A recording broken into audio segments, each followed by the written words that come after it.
Hello, my name is Heather Melser, and I made this video because I see many talented individuals getting swept up in creating a course or starting their online business where influencers make it sound simple to run a Facebook ad and get signups. Stress and frustration creeps in because things aren't converting and they don't know what to do. So here are a few tips. When we have a computer problem or our printer stops working, for example, most people know a series of steps to troubleshoot that they have learned over time. Maybe it's out of paper, maybe it needs a new ink cartridge, or maybe you simply have to reboot to reestablish the Wi-Fi connection. And in the same way that we go through a series of steps and processes to get the printer working, you want to go through a set of steps to get that Facebook ad fixed. So take a deep breath and let's get into a few of those steps. The first thing you need to remember is that Facebook ads, like any other part of your business, is a skill, and in reality, ads are an art form unto itself. But anyone can learn to paint. Even if you are just doing paint by numbers and following a template, you can still create a great piece of artwork. I feel like many people forget that this is something that needs to be learned. So if your ads don't convert first time out of the gate, think about if you were given a set of paints and you have never painted before. Would your first painting be a masterpiece? It takes time to learn, so be gentle with yourself along the way, and be sure to try a few different brushstrokes and see the results. The three main areas to look at are, number one, if you're getting no impressions. This is often a technical issue. Check the Facebook ad policy aspects from approvals to text overlay, actual content, and many things in between. Number two, if you're getting impressions but no clicks, this is a creative issue. Check the ad, both the photo and the text. Number three, if you're getting clicks but no conversions, this is often a sales offer and audience issue. Check the website landing page, call to action, as well as your target market. Let's take a deeper look. Number one, no impressions. Facebook is going to make a call on your ad and you have to get to know the rules of the game. Take a few minutes and Google Facebook ad policies. There will be a long page to scroll through, but Facebook makes decisions based on those rules and community guidelines. Now, no one usually does anything intentionally, but like any new art form, there is a learning curve of things you may do accidentally. It's just like getting to know what type of paint medium to mix with an oil paint versus an acrylic paint. Each are very different, and if you don't know the rules, it won't come out right. There are many things, but to give you an example, an ad image can only have 20% of text on it, and if you have too much, it may not get impressions. Look up the Facebook text overlay tool and upload your image ahead of time to check it. Facebook also checks where the links go to. Not all affiliate links work well with Facebook, so you have to do a little bit of online research to see if Facebook and that other company play well together. Facebook also checks the website where the ad lands, and that needs to match the ad and be clear. It can also be things like ad spend or budget for bidding, but overall there are many technical things, so just scroll through the ad policies list as it will help you get to know the general rules. I will put some of these links in the description below. Number two, impressions but no clicks. It's often a creative issue, and you have to look at the photos you are using in the ad as well as the text itself. We'll start with the photos because that is what people notice first. Everyone sees your ad from a different perspective within the environment and mindset they are in, so you have to capture that in a photo. Remember, when you are new to a potential customer, they have no idea who you are and what you are offering until they see it. And sometimes in advertising, you have to exaggerate it visually. And I don't mean in a comical way, but in a way that makes it obvious and overly clear. This is an example from someone who is running an ad for a free course for moms. But if you were scrolling through your newsfeed just passing by the photo on the left, would you automatically think moms are the target market? Of course, moms have many different styles and look like many different things. That is not the point, but this is what I mean about being overly clear in your image choice and that it needs to visually capture the obvious essence of what it is you're offering to those sitting on the other side of the screen. And when it comes to text on the image itself, this is also way more than 20% and would have problems even getting impressions.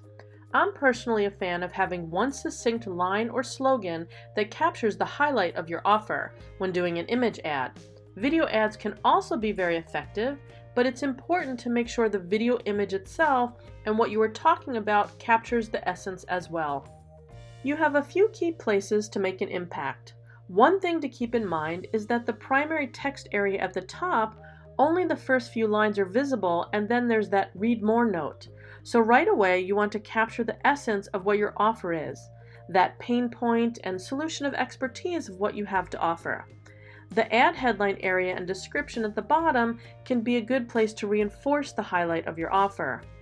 When crafting the text for your ads, I suggest to do some research and just start paying attention when you yourself are scrolling through your own news feed and see an ad.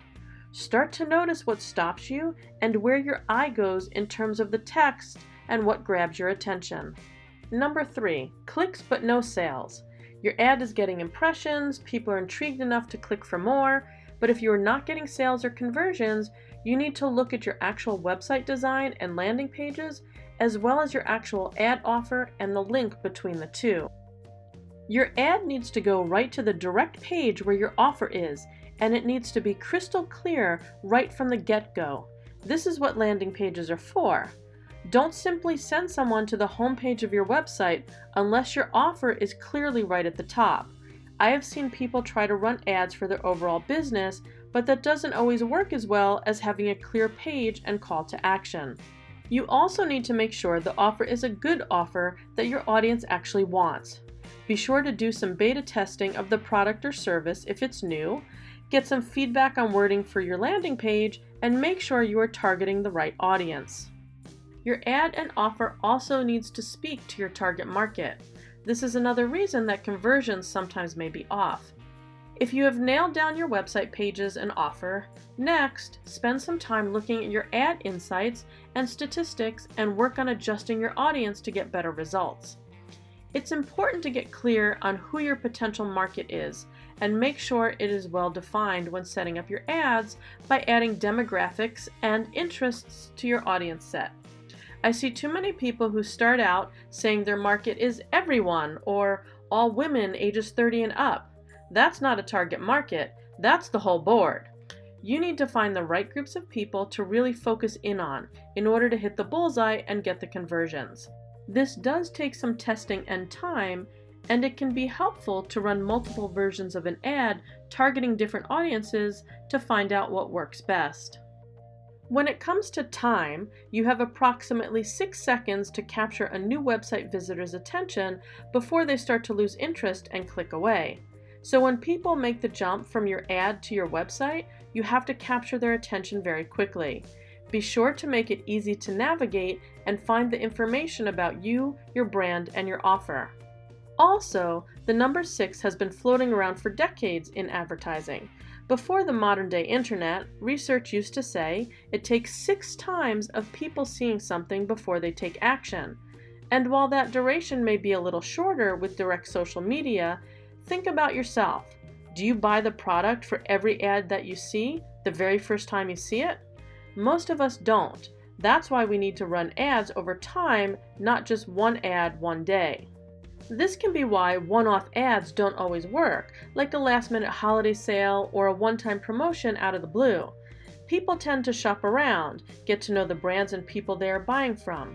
Additionally, you may need to vary the creative parts of your ad with different photos and capture things from a different angle, or add some video and carousel ads into the mix of your overall campaign.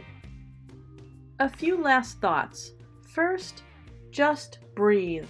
Take a breath and be calm.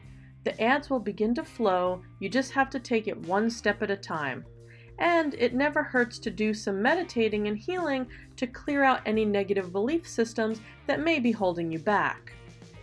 Also, many people are not aware that Facebook has an ad library. You can actually look up the Facebook pages of different companies, influencers, and brands to see all the actual ads they are running. Now, don't get overwhelmed when you see top people in their pages running a lot of ads.